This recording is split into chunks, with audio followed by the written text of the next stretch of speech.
Trish, come look. Hi, Trish, catch-up crew. We're looking at Deer with Duncan.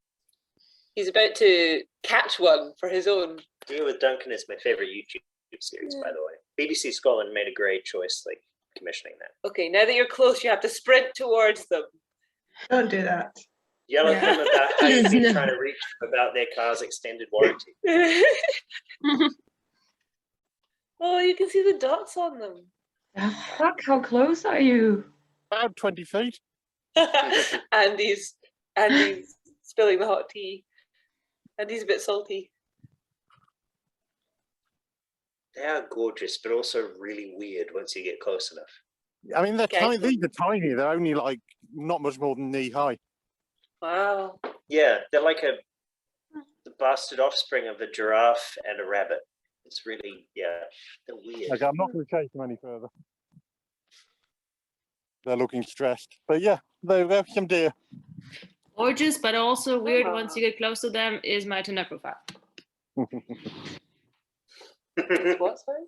It's in My Tinder Oh. Very good. Thank you.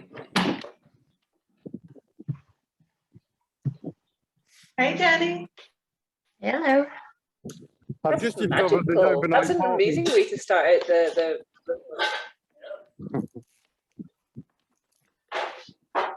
I feel very good about that choice.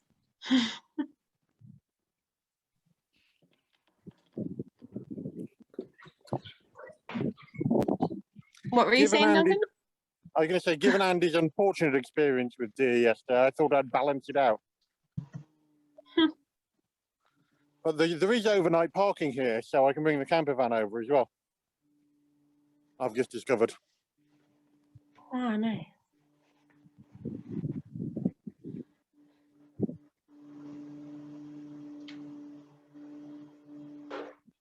Katie, what are you doing? Simultaneously making cake and trying to charge my phone. Oh, okay. Just don't get the instructions mixed up and plug your charger into an egg.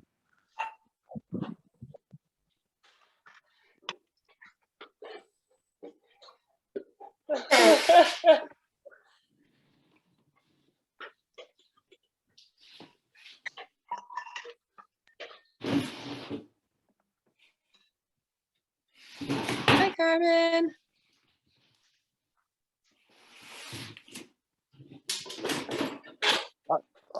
Could somebody read out Andy's first chat comment about the deer for the catch-up crew? Because I think that needs...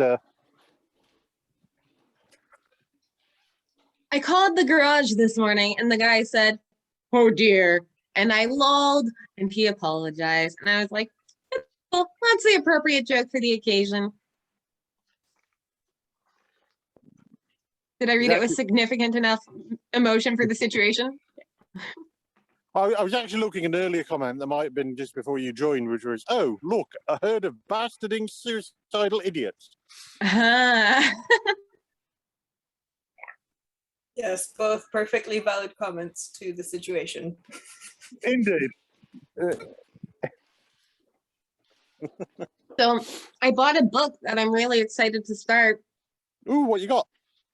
The sequel to The Golem and the Genie. Shit! The Hidden Palace. Mhm. That's exciting. They had it at the library, but there was a 3-week wait, and I was almost on my last book, and I just didn't want to fucking wait, so I just bought it. I'm very, very excited to get into it. That's fair. Also, I don't know if it was... Oh, sorry, Andy, what were you saying?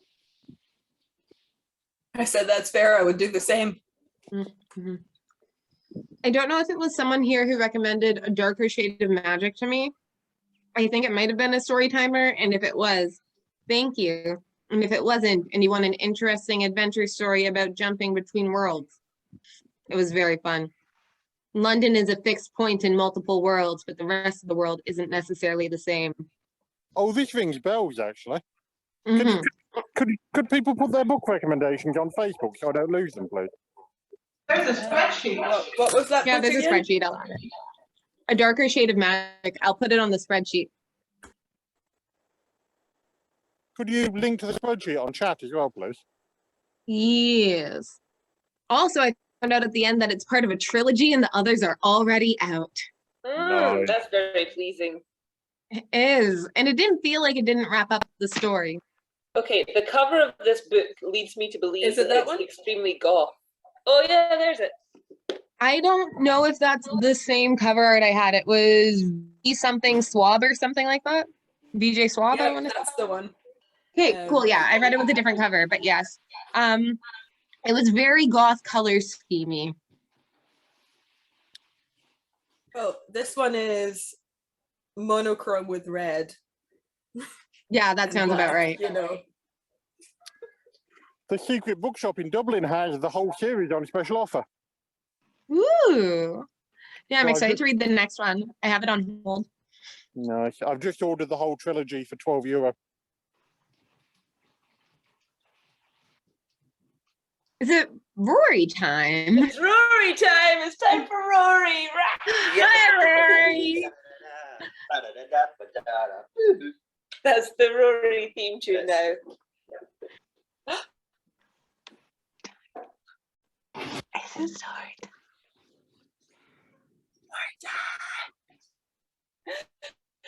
Cool.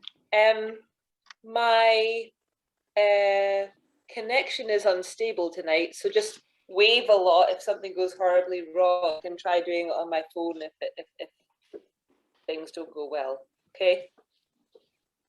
Cool. Now, does anybody need a recap from yesterday, or are we good? I think everyone was here. Death, destruction, wax. Death and destruction. Yes, they're in a wax workshop with a lady called Quick, and she is a slave, and it sucks. Yeah, it sucks. Rizzo strongly against the slave trade. Rizzo is strongly against the slave trade, which is fantastic for Rizzo. Thank you, Rizzo. We abolished it. Okay. I think we're about to become Piracy. So, are you sitting comfortably? Yes. Right. Are you sitting comfortably? I'll begin. Joanna falls asleep before me, curled around the stove with her mother's folio, carefully restuffed for a pillow. I stay up for a while, sitting at the workbench, sort of watching Sim and sort of thinking about Sybil Glass's map and that shimmering powder. I'm tempted to make a quiet rummage through the bag for another look, but I resist. But I want to know more. I want to know what it is and how it works and why it saved Sim.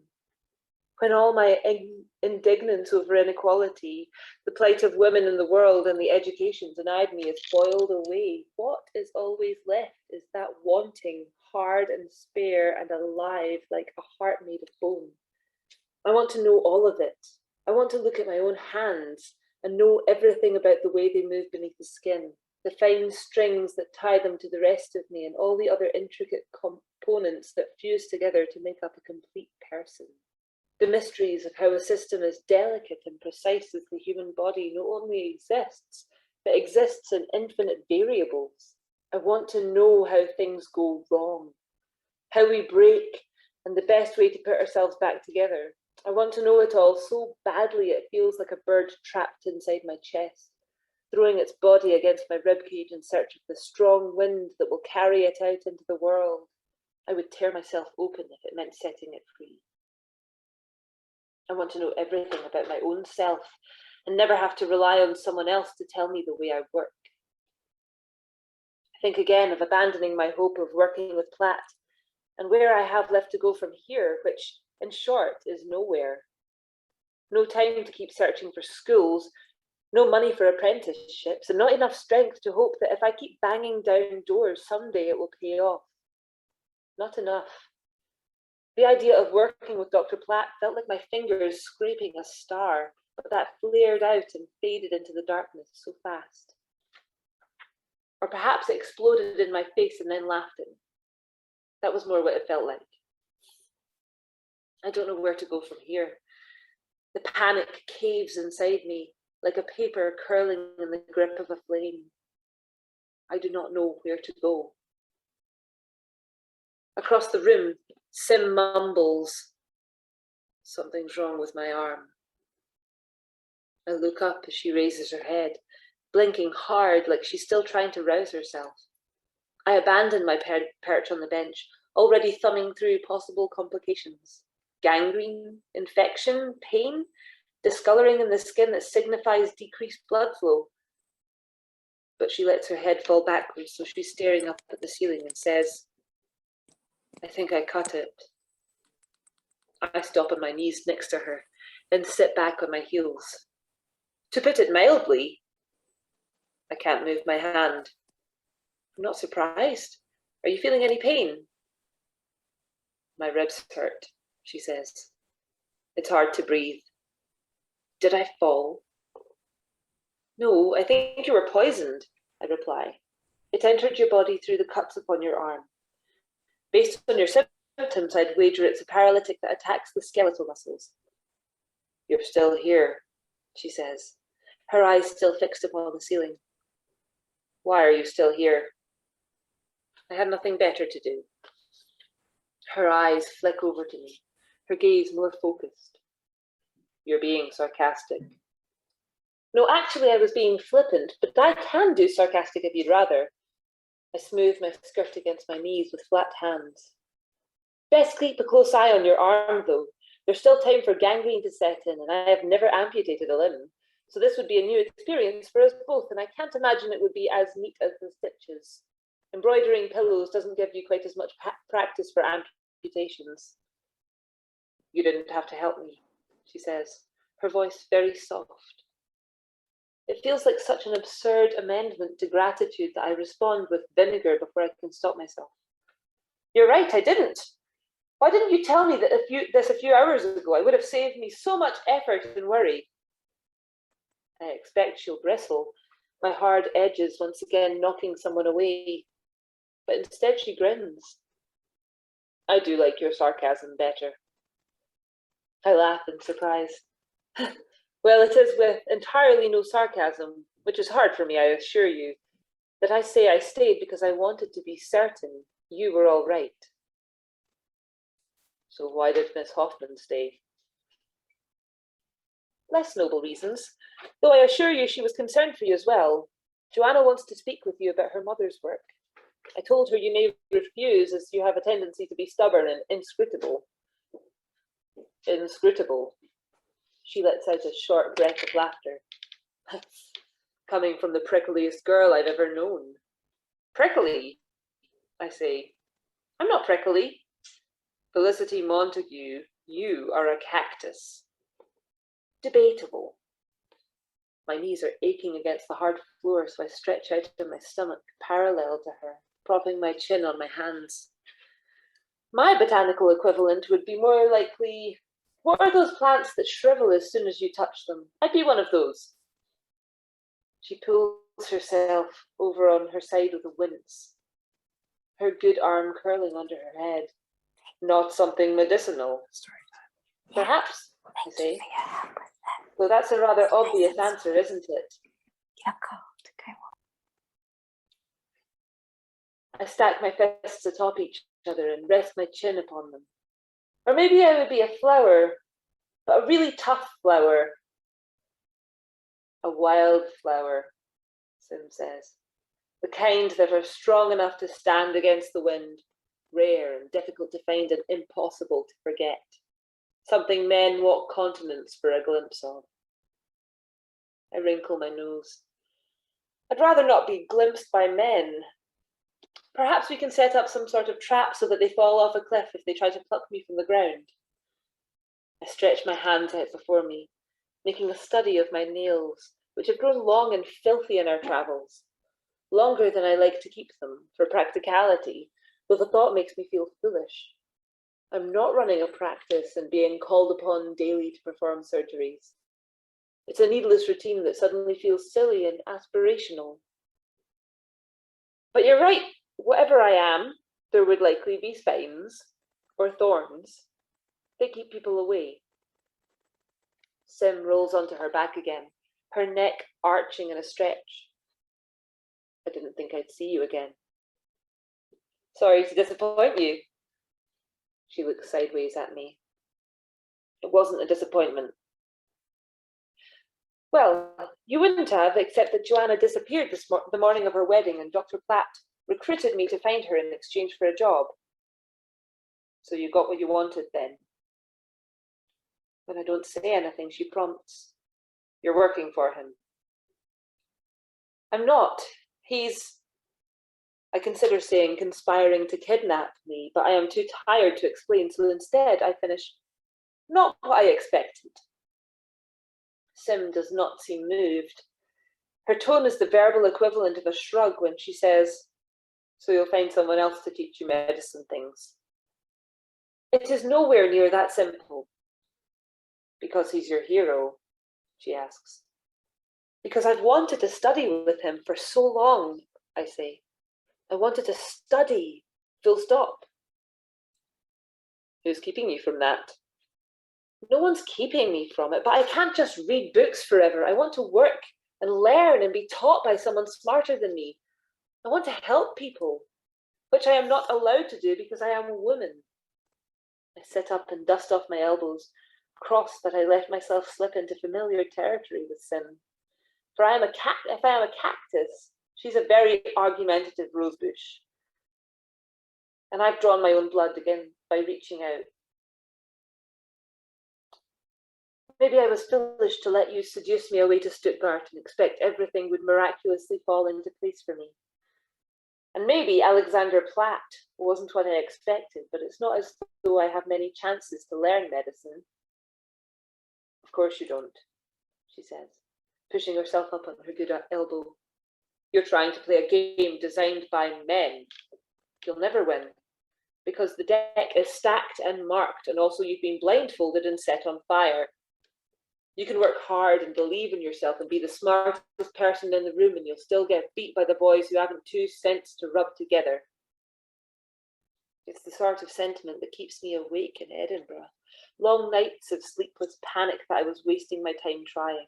That someday I would wake up and find I was old and had wasted my life trying to wage war armed with only a great deal of indignance, which is about as useful as a bowl of cold porridge in battle. But then, Sim says, so if you can't win the game, you have to cheat. Cheat, I repeat. You operate outside the walls they've built to fence you in.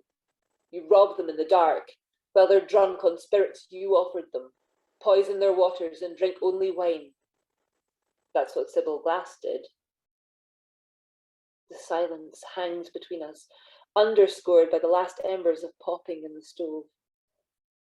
From the shelves, wax ears eavesdrop.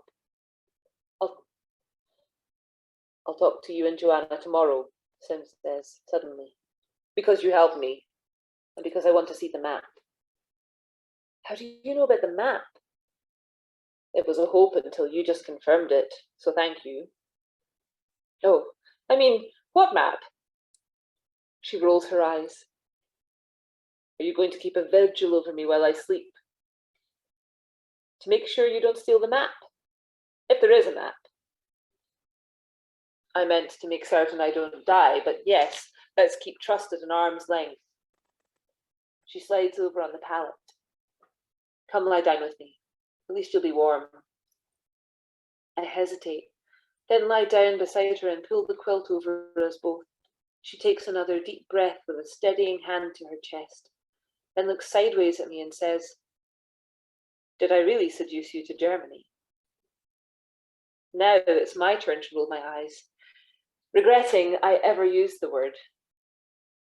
It was a combination of you and Alexander Platt, and look, now you're both the banes of my existence.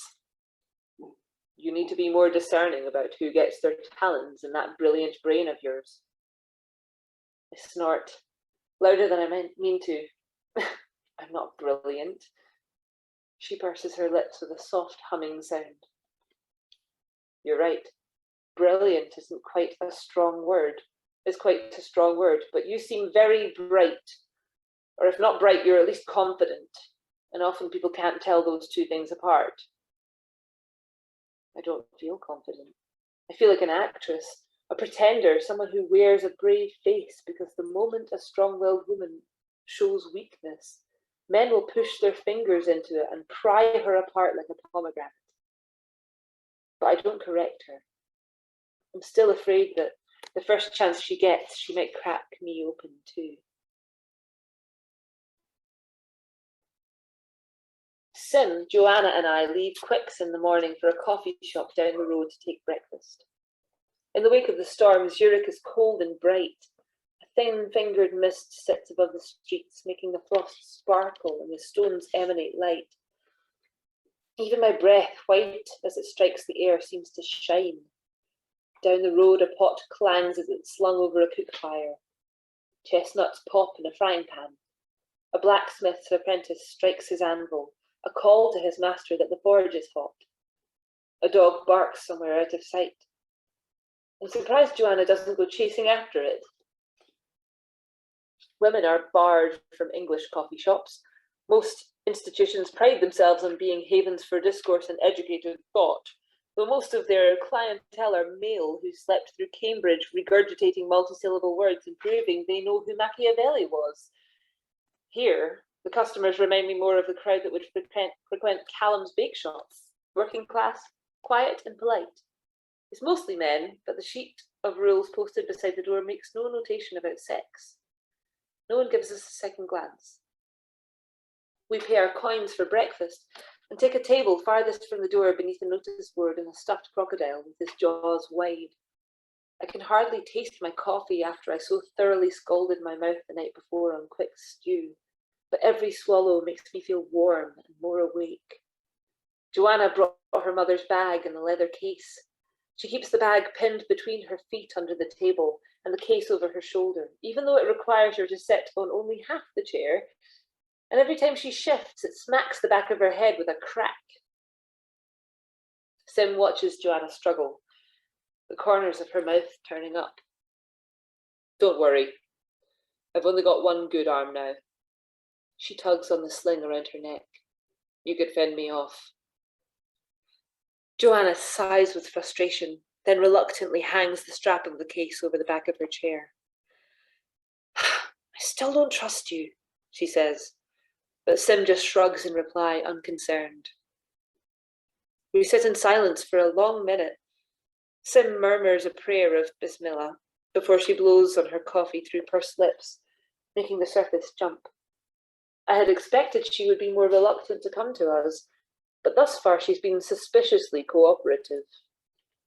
I awoke this morning when she left our shared bed, certain she was running, but she was only rising to pray with Quick. She let me check her uninjured arm and tie the sling, then borrowed a scarf from Quick and wrapped her head again. So who is going to speak first? Sim says at last. Or should we keep wasting time waiting on each other? Joanna and I look at each other. She doesn't say anything, just tips her head towards Sim, like I'm supposed to answer. Sim blows harder on her coffee. All right, I'll start. I clear my throat. Where did you meet Sybil Glass? Joanna, who has been shredding a piece of cut meat between her fingers, startles and looks at Sim for the first time since we sat down. You knew my mother. Sim sets down her mug and cracks the knuckles of her good hand against the edge of the table. She was captured by my father's men when she was mapping in our waters. Mapping what? Joanna says. She was an artist on a scientific expedition, not a cartographer. She was, Sim replies, and on the side she was mapping the nesting ground of dragons. Dragons? Joanna and I ask at the same time. Sea dragons, Sim clarifies. The ones you Europeans draw upon charts for decoration. All the dragons that are left nest and swim within my father's waters, and we protect them. We keep invaders away from each other. My mother was not an invader, Joanna says. No, Sim agrees. She wanted to study the dragons. She was making maps, tracking their migration patterns and trying to plot their nesting grounds. Not even my family knows that anymore. But my father was sure that any Europeans in our water would mean extinction for the beasts and our fleet. She was alone, but she would bring more. He wanted her to destroy the map and agree not to take what she knew back to London, and she wouldn't. Did your father kill her? Joanna asks bluntly. I almost choke on my coffee. No, Sim replies. But she died at his fortress. She was sick when we took her prisoner, but she refused our treatments because she was experimenting. What exactly was she experimenting with if she was just making maps? Joanna asks. That seems like a very good story to cover up a murder. The dragon's scales, Sim says. They have a sort of, I'm not sure how to explain it. They elevate you.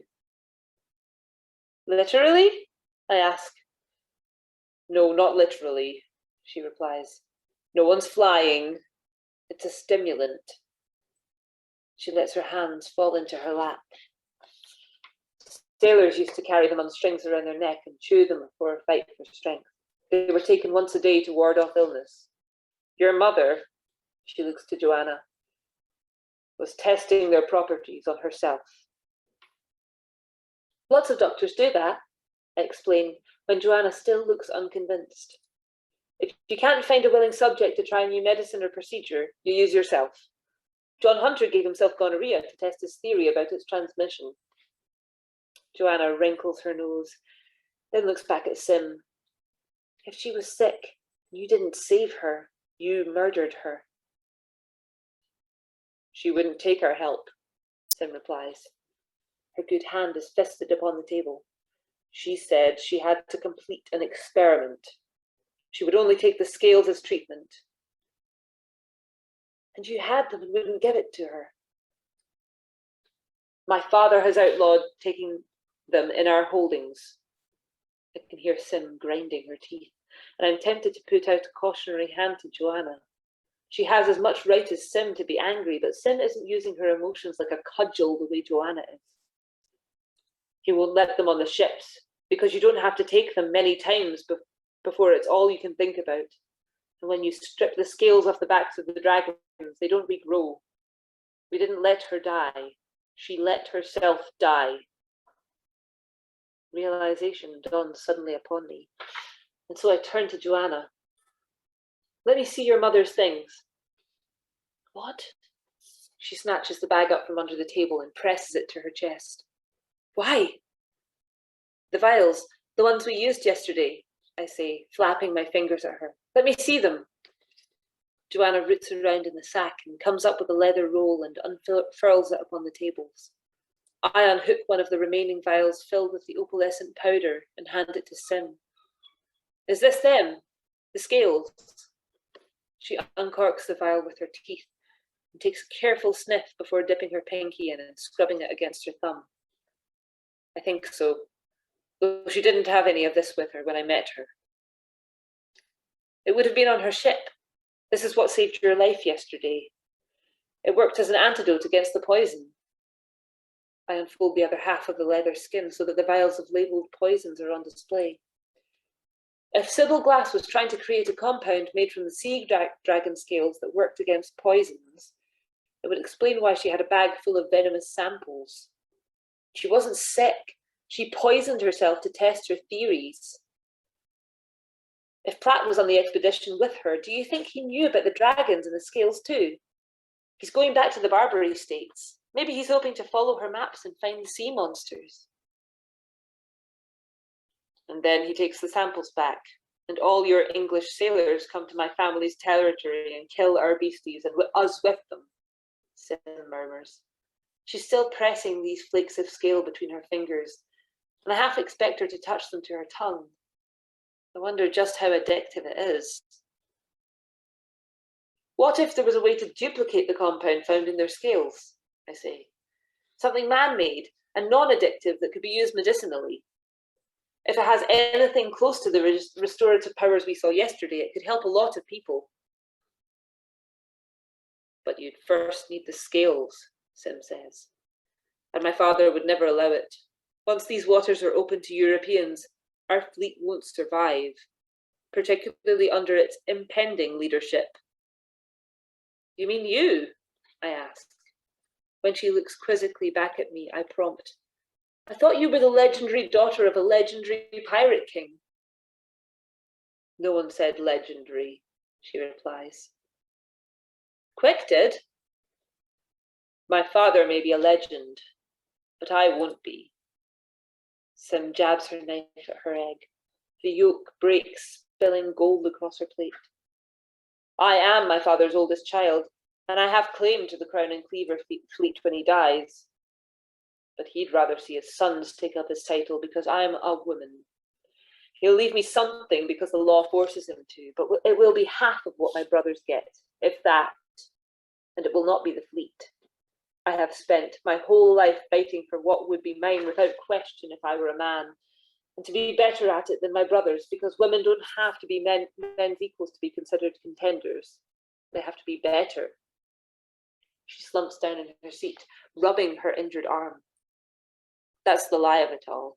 You have to be better to prove yourself worthy of being equal. So this is how you cheat? I ask. You bring Sybil Glass's lost map to your father, and that wins him your favour. Wins you his favour. And what do two English princesses want with maps that lead to monster nests? Sim challenges. What my mother wanted, Joanna says, and her eyes are suddenly bright as new forged bronze, the same way they used to flash when we would collect samplings of plants from the countryside in hopes of discovering an unknown new species. Can you imagine the scientific advancements this could lead to? What else will we learn about the sea if we know about these creatures and how they live, and what they eat, and how they hunt and sleep, and everything? Why do you say English like we're all wicked? You're pirates. You're not exactly sinless. But we don't come into your countries and drive you out, Sim says, worming her knife farther into her egg. That's what you do to us. You expect me to believe that just because your intentions are noble, all the English are, or all Europeans. The Imazgen, who you would call the Berbers, she adds, have already fought wars over these creatures. We don't need you to fight too. So what if we don't bring the English into it? I ask. Your father has ships and men at his disposal. What if you bring him the charts and the daughter of Sybil Glass? Not as a prisoner, I say quickly, for Joanna looks like she's ready to raise a sound protest to my phrasing. But as a companion, someone to work with, who wants to pick up where your mother left off in order to better understand them. Joanna wants an expedition. Why not ask Sim's pirate lord father to fund it? Sim frowns. My father doesn't want another Sybil Glass.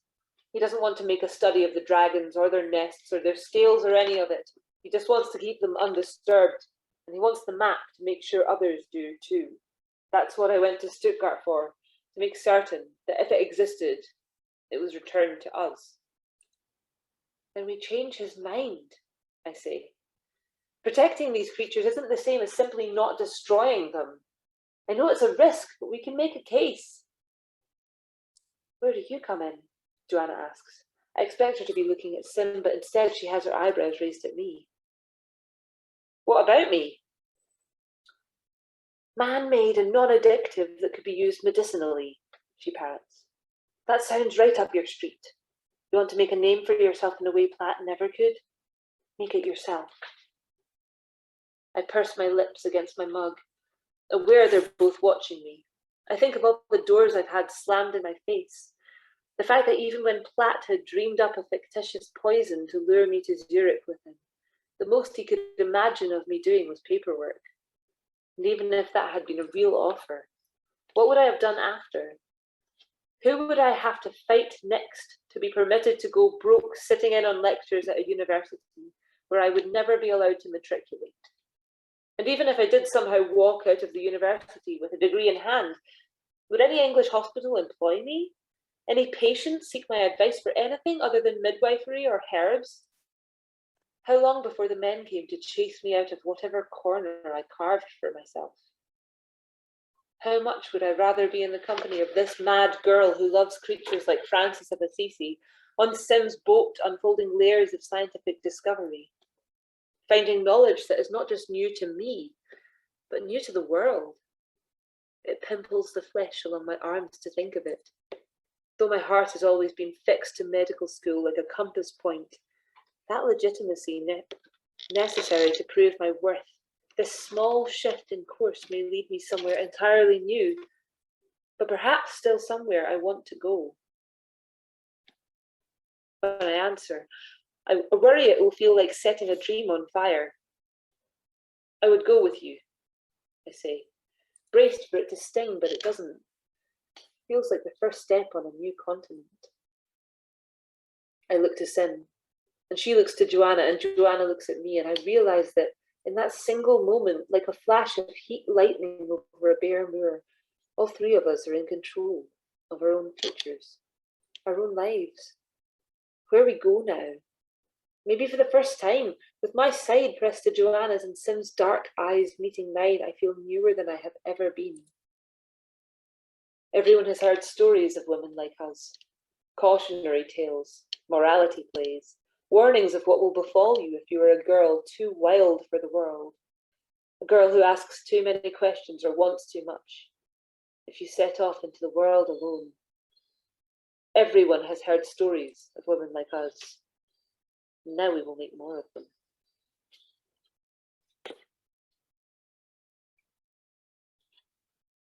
The plan is thus.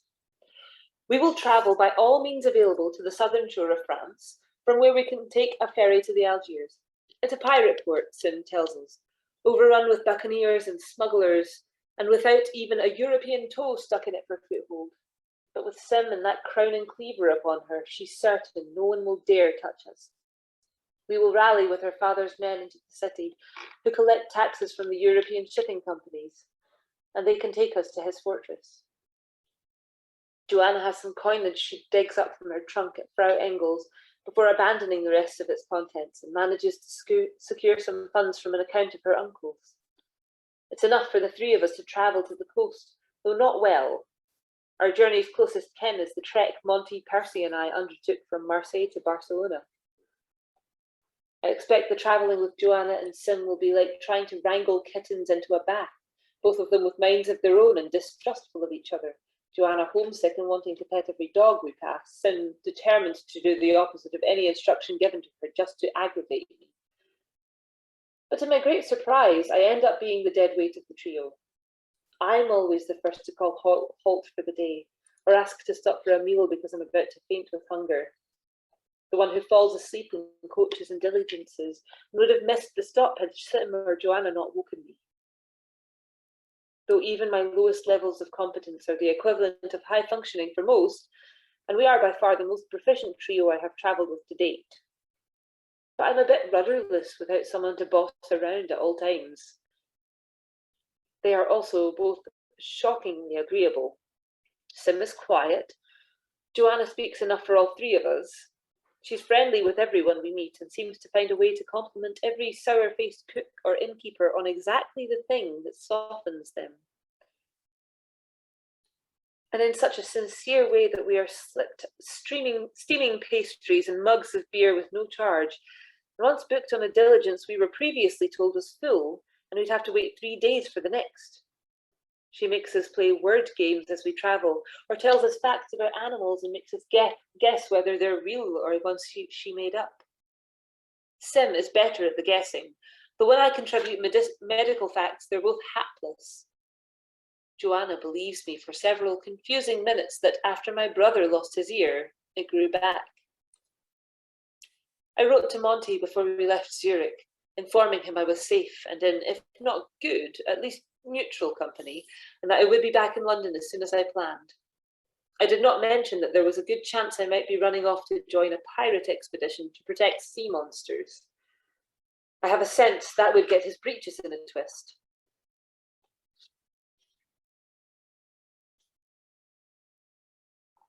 We leave European soil on a creaking ferry from Nice to Algiers. The boat departs at midnight, and it is a far cry from even the utilitarian packets that Sim and I took from England to the continent. It seems to be built neither for cargo nor passengers, but is determined to shove as much of both as possible on board. The three of us end up on the top deck, the benefit of which is fresh air rather than the stale haze that swells on the lower decks. But that fresh air is bitter cold and thick with the misty spray of the sea. We huddle against the rail, with Joanna's cloak over our shoulders and mine wrapped around us from the front, tented in with as much warmth as our bodies can generate. The night is clear for the first time in days. The round belly of a not quite full moon sits low and bright on the water, sprinkled on all sides by stars. Every breath blazes warm and white against the night. As I watch the other passengers, it's hard not to notice that Joanna and I are some of the only fair-skinned Europeans on board, and the three of us are some of the only women I can see. I have often been the only girl in the room, but I can't think of a time I was in the minority like this. It must be daunting for Sim to travel Europe, knowing that everywhere she goes, she won't be around people like her. Of course, I'd thought of this before, particularly while on the road with Percy, but there's something about being here, curled up on this deck with her and Joanna, that distills the loneliness of it for the first time. In that moment, the sky feels closer than home. Joanna falls asleep before we left the port, her arms resting upon her knees and her face burrowed into them, leaving Sim and me alone with enough silence to fill the ocean.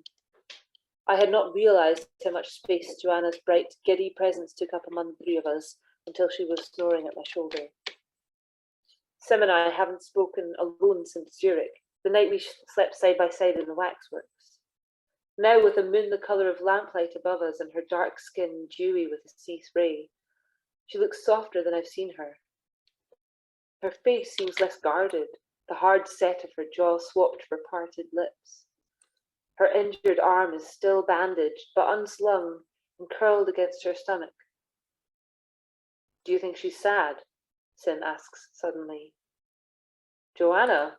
I ask, and Sim nods. Seeing as she's got her mother's things and escaped Platt, I can't see why she would be, though I suppose she misses her dog. I mean, sad that she's not going to be married.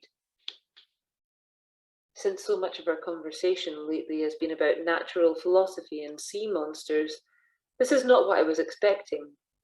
A small part of me had even forgotten Joanna was engaged to begin with. This girl beside me felt worlds away from the one who had danced in her ridiculous costume the night of the Polterra band. But she's not, I remind myself. If given the chance, Joanna would likely chase sea monsters in that same indigo dress. I don't think she's bothered by it, I say. At least, she's not bothered she isn't being married to Platt. But if he'd been a good man and not a prick, Sim says, it must be a shock to think your whole life is about to change, and then she flicks open her hand in wordless demonstration of the vanishing. I cup my hands over my mouth and blow on them for warmth. I think it would be a relief, actually. Wouldn't you like to be married? She asks. Would you? I counter. Someday. Really? So long as I got along with him. It would be nice to have someone to grow old with. Someone to keep you warm. I wrinkle my nose. I'd rather keep myself warm. What would you have instead of a husband, then? The curl of the moon looks back at me from her dark eyes. A giant dog like Joanna's? A cold wind rises off the water, and Sim presses closer to me, her cheek against my shoulder so that when I speak, I can feel the material of her headscarf against my skin. I think I want a house of my own, I start, the words a discovery as they leave my mouth. Something small so I don't have much housework, but enough room for a proper library. I want a lot of books, and I wouldn't mind a good old dog to walk with me, and a bakery I go to every morning where they know my name. And you don't want anyone with you? Sim asks, raising her head. No family? I want friends, I say. Good friends that make up a different kind of family. That sounds lonely. It wouldn't be lonely, I reply. I'd like to be on my own, but not alone. That's not the sort of lonely I meant. Oh, I'm not sure why I'm blushing, but I feel it swell in my cheeks. Well, that sort of aloneness doesn't feel lonely to me. Sim tips her head backward against the rail, the faint starlight reflected on her skin like seed pearls overturned from dark earth. You only say that because you've never been with anyone before. Have you? I challenge. No, but I want to be. Don't think I do. How can you know if you never had anyone? How do you know you want to? I reply. I've never drunk octopus ink, but I don't feel the need to, or like I'm missing anything and not having tasted it. But octopus ink might become your new favourite. Don't roll your eyes at me, Miss Montague. She gives me a hard poke in the ribcage. Have you ever kissed anyone at least? Yes. Anyone you liked? Not with that emphasis. I have kissed men whose company I enjoyed. And I make a gesture that looks like I'm juggling invisible balls. It was not altogether unpleasant. Sim snorts. A ringing endorsement of kissing. It didn't make me hear violins or go weak in the knees or want to do any more than that, which I think is the evolutionary point of the kiss. It's just a thing people do. I feel strange suddenly, the old itch of fear that I am a feral girl in a domesticated world, watched by everyone with pity and concern. There are men like Monty with perverse desires, but they find each other and carve out small corners of the world, and likely women too who find themselves only drawn to the fairer sex. And then there's me, an island all on my own. An island that sometimes feels like a whole continent to rule, and sometimes a cramped spit of land that sailors are marooned upon and left to die. Sim is staring at me. No pity or concern, but those enormous eyes reduce me to half flapping and half apologetic, half frantic. I don't know, perhaps my mouth doesn't work. Of course your mouth works. It's dark enough, in only the light of the talon moon, that I almost don't realise she's moved until I feel her hand upon my cheek. And when I turn to meet her, she presses her lips against mine. It is entirely different from kissing Callum. It is, for a start, significantly less wet, less impulsive and frantic and out of control. It feels bold and shy both at once, like giving and taking. Her lips are chapped, but her mouth is soft as milkweed silk, rimmed with salt water from the cold spray kicked up against the side of the boat. When they part against mine, I open my mouth in return. Her thumb skims my jawline, feather light. But beyond the physical observations, it's nothing. Not wholly unpleasant, but neither something I'm anxious to repeat. Just a thing people do. She pulls back, her hand still upon my cheek, and looks at me. Did that work any sort of magic? Not really. That's a shame. She settles back into her little nest of cloaks, pulling the collar higher around her face. It worked for me.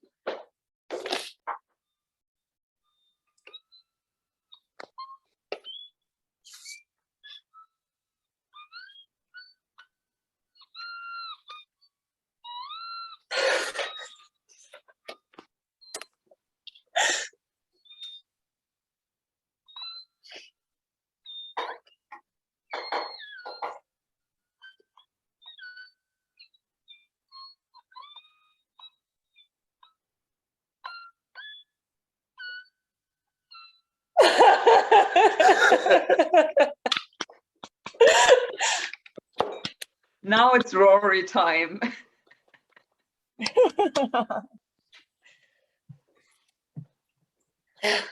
Oh, poor Sim. Oh.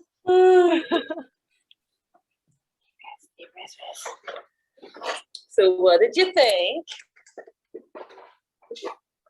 I think Felicity might be asexual. Yeah. But that doesn't mean she's aromantic. Hmm. Guess we'll find out.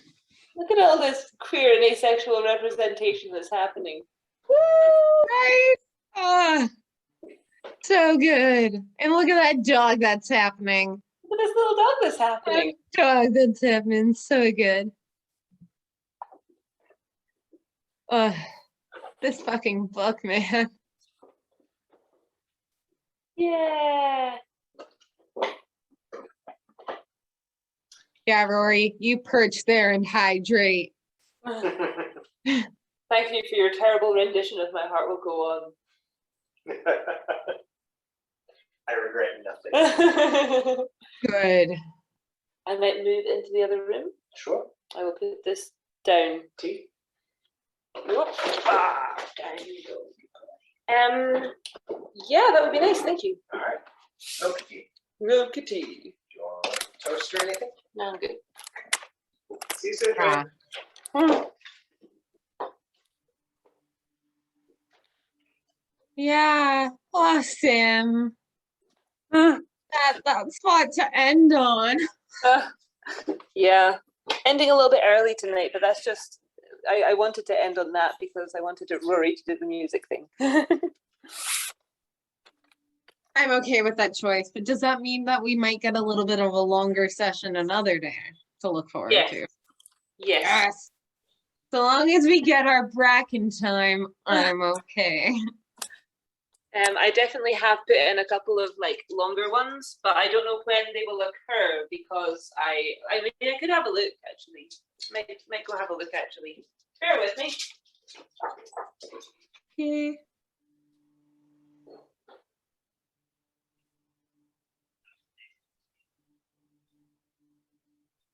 Anyone else having thoughts and feelings?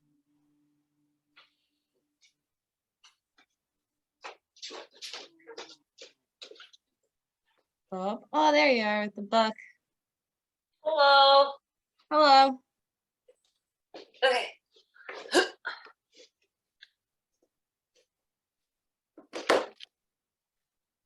Have a look. We stopped at 318.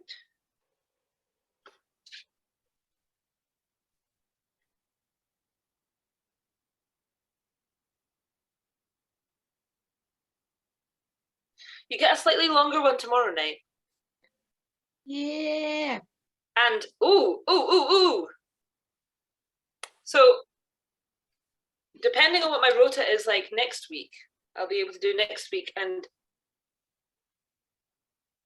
then we'll be finishing the book on Wednesday. Wednesday next week or the week after? Wednesday next week. Oh, wow. Damn. I know. Damn. Feels like we've zoomed through this. That's so soon. It is so soon. But we are Yeah. like that much through it. Damn. Hey, That was Andy, so fast. do you want to read more Rather Weird after that and bring us back to Rather Weird potentially? Fuck yeah. Yay! Yeah. I'll need a recap after all this break. Yeah, same. Okay, so announcement for Catch Up Crew. We're finishing on Wednesday the 11th. Bring your pirate costumes or your fancy dresses covered in pastries. Yeah, bring your dogs. Bring your dogs. Yeah. Yarr! I hope I'll be done rehearsing Yeah. by story time, because it's like the main rehearsal for taking over Lady Macbeth the next day.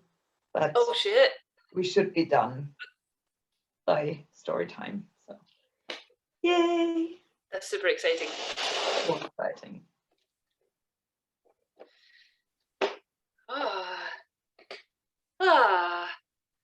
Shall we say Really? goodbye to the catch-up crew? We should say goodbye to the Catch Up Crew. Do we have any messages for the Catch Up Crew? Oh, Catch Up Crew. What are we doing with poetry time? Is it going to be Saturday, Sunday, or Monday? You ask the hard questions.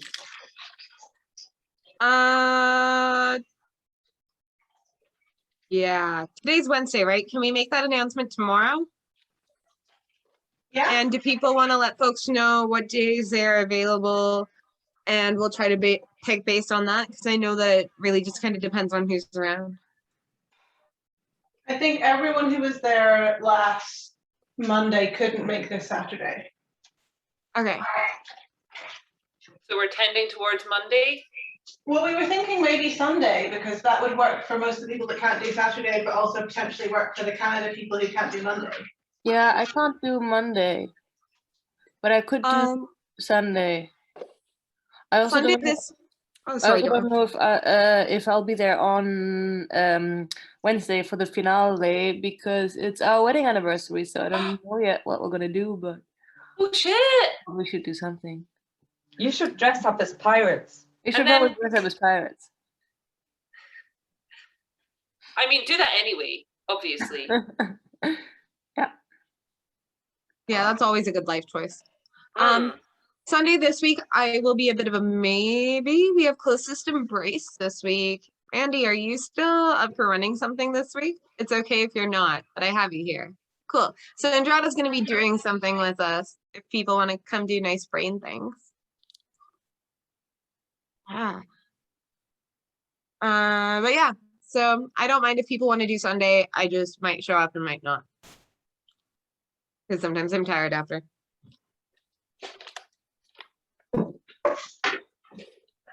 Cool.